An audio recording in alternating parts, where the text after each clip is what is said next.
Hello guys, welcome back to my channel. இன்றைக்கி நம்ம பார்க்க போகிறது வந்து ராஜ்மா காரக்குழம்பு.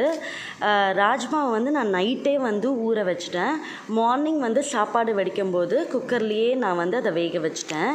இதுக்கு நமக்கு என்ன தேவைன்னா, ஒரு 2 வெங்காயம், ஒரு 10-15 பல் பூண்டு எடுத்துக்கோங்க.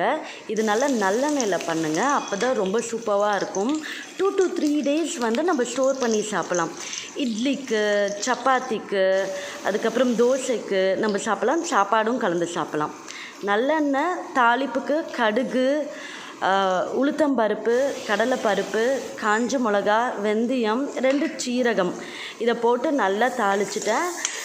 அதுக்கப்புறம் வெங்காயம், பூண்டு நல்லா வதங்கினக்கப்புறம், நல்லா வதங்கினக்கப்புறம் அதிலே கொஞ்சம் உப்பு போட்டு புளி தண்ணி கரைச்சி வச்சுருக்கதை அதில் நான் கொட்டிட்டு அது நல்லா கொதித்து வரும்போது நல்லா பெருங்காயத்தூள் போடுங்க, கொஞ்சம் அதிகமாகவே போட்டுக்கோங்க. அது போட்டுட்டு இன்னும் நல்லா கொதிச்சக்கப்புறம் நம்ம சாம்பார் பொடி உங்களுக்கு தேவையான அளவு. காரக்குழம்பு நீங்கள் நிறைய காரம் சாப்பிடுவீங்கன்னா நிறைய போட்டுக்கோங்க, இல்லாட்டி கொஞ்சம் திட்டமாக தான் நான் சாப்பிடுவேன்னா கொஞ்சம் கம்மி பண்ணிக்கோங்க.